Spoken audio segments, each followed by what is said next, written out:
Hello everyone, this is Kajal. Crystal all study platform पर आप सभी का स्वागत है।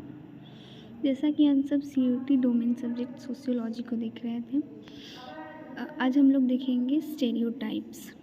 प्रीजुडिसेस आर ग्राउंडेड इन स्टेरियोटाइप्स। मतलब जो पूर्वाग्रह होते हैं वो रूढ़िवाद पे आधारित होते हैं, which are fixed and inflexible characterisations of a group of people, जो कि एक ग्रुप के लोगों के लिए फिक्स्ड होते हैं, इनफ्लेक्सिबल होते हैं।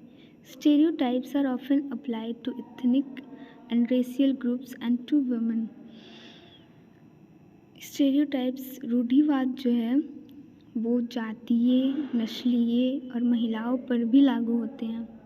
Stereotypes fix whole groups into single homogeneous categories. रूढ़िवाद जो होता है एक पूरे ग्रुप को एकल रूढ़िवाद जो होता है पूरे ग्रुप को एकल सजातीय कैटेगरी में जो होता है फिक्स कर देता है। They refuse to recognise the variation across individuals and across context और अक्रॉस टाइम। यह जो है वो समय के सामने, स्थिति के सामने, व्यक्ति के सामने जो वेरिएशन है, भिन्नताएं हैं, उनको पहचानने से इनकार कर देता है। Discrimination refers to actual practices, behavior towards another group, disqualifying a group from opportunities open to others. Discrimination मतलब भेदभाव जो है वो एक्चुअल प्रैक्टिसेस है किसी भी ग्रुप के लिए। किसी भी एक ग्रुप को उसे किसी चीज़ के अवसर के लिए डिस्क्वालीफाई कर देना और दूसरे ग्रुप के लिए खोल देना दरवाजे उस अपॉर्चुनिटीज़ के लिए, यही भेदभाव है। इसके बाद caste is a discriminatory system as. जाति जो है एक भेदभाव की पद्धति है। कैसे? तो इसमें birth decides an individual's position in caste hierarchy. Caste hierarchy में जो होता है वो जन्म निर्धारित करता है किसी भी व्यक्ति की पोजीशन की। Social status in caste hierarchy decides the occupation for an individual. व्यक्ति का ऑक्यूपेशन क्या होगा ये कास्ट हायरार्की ही डिसाइड करता है। Strong correlation is seen between higher caste and higher economic status of people. लोगों के हायर कास्ट और हायर इकोनॉमिक स्टेटस, आर्थिक स्थिति और जातीय व्यवस्था में मजबूत संबंध देखा गया है। Untouchability prescribes strong social sanctions against members of the castes located at the bottom of purity pollution scale. छुआछूत जो है जो कास्ट सिस्टम में जो सबसे नीचे बॉटम पे लोकेटेड हैं उनके अगेंस्ट कुछ सामाजिक सैंक्शंस निर्धारित करता है। उनके अगेंस्ट कुछ सामाजिक सैंक्शंस निर्धारित करता है। ठीक, इसके बाद 3 dimensions of untouchability are। छुआछूत के जो है वो 3 आयाम हैं। पहला कौन सा है? एक्सक्लूजन मीन्स बहिष्कृत। Dalits experience forms of exclusion that are unique and not practised against other groups. Exclusion को जो है वो बहिष्करण को जो है वो दलितों ने सबसे अच्छा एक्सपीरियंस किया है दूसरे ग्रुप्स के मुकाबले। For instance, being prohibited from sharing drinking water sources or participating in collective religious worship, social ceremonies and festivals। जैसा कि उन्हें एक जगह से पानी पीने नहीं दिया जाता था जहाँ से सब लोग पानी पीते थे। उन्हें किसी भी जैसे सामूहिक धार्मिक पूजा में सम्मिलित नहीं होने दिया जाता था, पर्व त्योहारों में सम्मिलित नहीं होने दिया जाता था। दूसरा है ह्यूमिलिएशंस एंड सबऑर्डिनेशन, मतलब कि अपमान और अधीनता। The practice of untouchability leads to the imposition of gestures of difference as well as abuse and humiliation। छुआछूत की जो प्रैक्टिस है वो भेदभाव के साथ साथ अब्यूज़ और जो अपमान होता है उसका भी कारण है। सच है, जैसे कि taking of head gear, carrying footwear, नहीं होगा, footwear in the hand, standing with bald head, not wearing clean or bright clothes and so on। तीसरा है exploitation। Untouchability is most of the times associated with economic exploitation of various kinds। Untouchability is most of the times associated with economic exploitation of various kinds through the imposition of forced, unpaid labor और the confiscation of property. छुआछूत जो है वो ज़्यादातर समय आर्थिक शोषण से जुड़ा होता है, बल प्रयोग से या फिर लेबर को पेमेंट नहीं करना या फिर प्रॉपर्टी को जब्त कर लेना। ये 3 डायमेंशंस थे अनटचेबिलिटी के। इसके बाद देखेंगे हम मीनिंग ऑफ दलित। दलित का मतलब क्या है? Dalit term literally means downtrodden and conveys the sense of an oppressed people। दलित का लिटरली मीन्स होता है downtrodden। downtrodden मीन्स भी दलित ही होता है and conveys the sense of an oppressed people।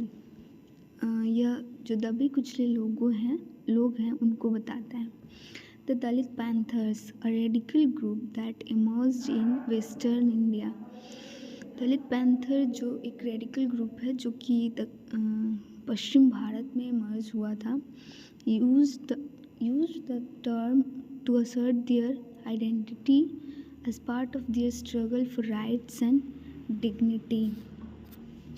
उन्होंने ही इस शब्द को यूज़ किया था अपने अधिकार और पहचान के स्ट्रगल के लिए, अपनी पहचान के लिए दलित शब्द यूज़ किया था।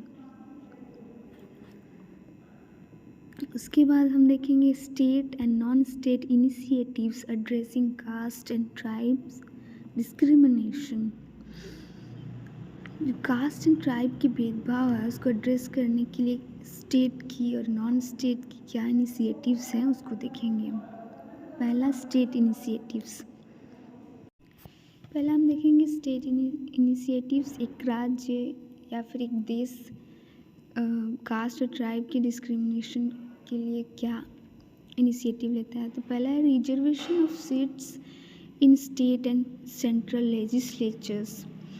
जो राज्यों की विधानसभाओं या केंद्र के संसद वगैरह में जो रिजर्वेशन होते हैं सीट्स के लिए। दूसरा है reservation of jobs in government services. सरकारी नौकरियों में जो आरक्षण होते हैं। तीसरा है reservation of seats in educational institutions. सरकारी शैक्षणिक संस्थाओं में जो सीट्स के आरक्षित होते हैं।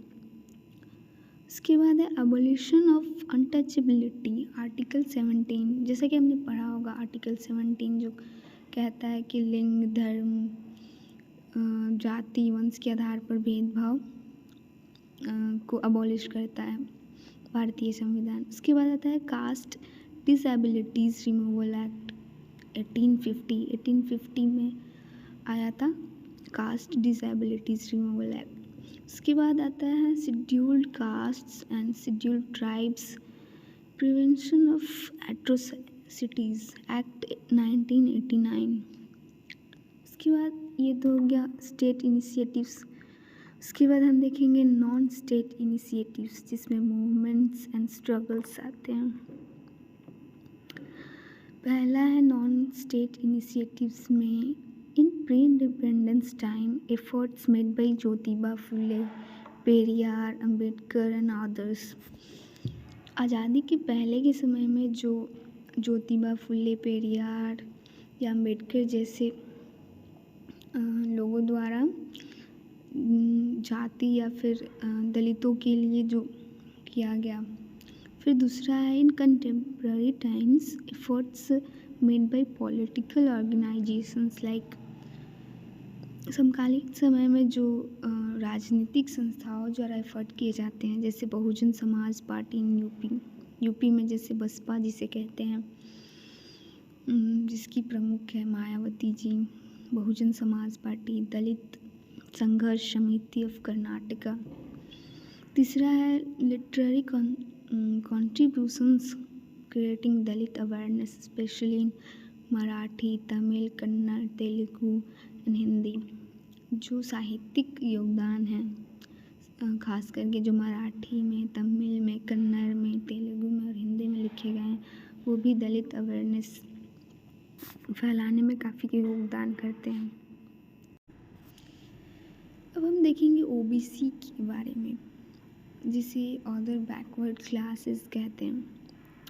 Other backward classes OBCs are described as a socially and educationally backward. OBCs को सामाजिक और शैक्षणिक स्तर पे बैकवर्ड के रूप में डिस्क्राइब किया जाता है। Largely the service and artisanal caste who occupied the lower rungs of the caste hierarchy. जो कि कास्ट हायरार्की में ज़्यादातर सर्विस एंड आर्टिजनल कास्ट कहे जाते हैं। OBCs के बारे में हम देखेंगे, जिसका पूरा नाम होता है अदर बैकवर्ड क्लासेस जिसे कहते हैं। इसके बाद हम देखेंगे commission appointed to look into measures for the welfare of OBCs are. जो OBCs के वेलफेयर के लिए कमीशन अपॉइंट किए गए उनको हम देखेंगे। तो सबसे पहला था लाला नहीं होगा यहाँ पे, काका होगा, काका कालेलकर कमीशन था, जो कि 1953 में, आई थिंक जनवरी 1953 में बना था, जो कि पहला कमीशन था बैकवर्ड क्लास की स्टडी के लिए। दूसरा था मंडल कमीशन जो आया था 1979 में, आई थिंक मंडल कमीशन बना था, जिसने OBCs का नाम रखा था socially and educationally backward class. उसके बाद upper OBCs are largely landed castes and enjoyed dominance in rural society in many regions of India, while the lower OBCs are very poor and disadvantaged and are often not very different from Dalits in socio-economic terms.